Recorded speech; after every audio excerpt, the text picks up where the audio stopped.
Alagappa university distance எஜுகேஷனில் பிகாமில் நிதிநிலை கணக்கியல் நம்ம இப்போ எப்படி பாஸ் ஆகிறது அப்படின்னு சொல்லி பார்க்க போகிறோம். இதுவரை கேட்டதில் ஒரு 8 கொஷின் 9 கொஷினை வச்சு நம்ம ஒரு அலசி ஆராய்ஞ்சி இப்போ பார்க்க போகிறோம். அதாவது இதில் அதாவது 2 மார்க் 10 கொஷின் கேட்பாங்க. 10 கொஷின் நம்ம எழுதணும். பைத் 2 20 அதாவது தேரியாக தான் இருக்கும். இதுக்கு நம்ம ஒரு 8 கொஷினில் 9 கொஷின் வீடியோ முன்னாடியே போட்டிருப்போம். அதில் பார்த்தாலே போதும், நம்ம 15லேருந்து 20 மார்க் ஈஸியாக எடுத்துடலாம். அப்போது நமக்கு 20 மார்க்கு பைத் 2 20 2 மார்க்லேயே நம்ம 20 மார்க் எடுத்துடலாம்.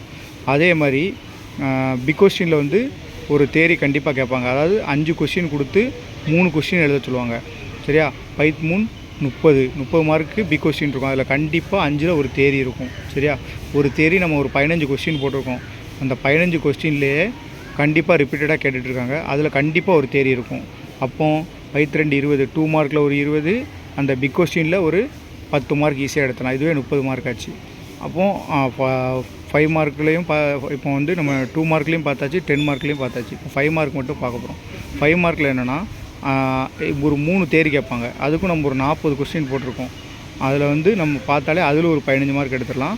அந்த இதை அதுவும் ரிப்பீட்டட் கொஸ்டின் தான். ஒரு 40 கொஸ்டின் திரும்ப திரும்ப கேட்ட கொஸ்டின் தான் என்னது.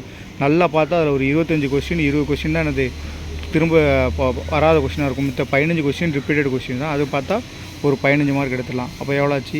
20 ஒரு 10 ஒரு 15 45 மார்க் இதிலே கிடச்சிருக்கு. அப்போ இதிலே ஒரு 45 மார்க்கு கிடச்சிருது.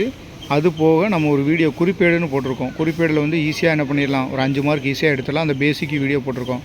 அதை பார்த்தாலே நம்ம என்ன பண்ணலாம், ஈஸியாக 50 மார்க் எடுத்துடலாம். இதில் எப்படி பார்த்தாலும் ஈஸியாக பாஸ் ஆகிடலாம். இந்த டிப்ஸை ஃபாலோ பண்ணால் ஈஸியாக பாஸ் ஆகிடலாம்.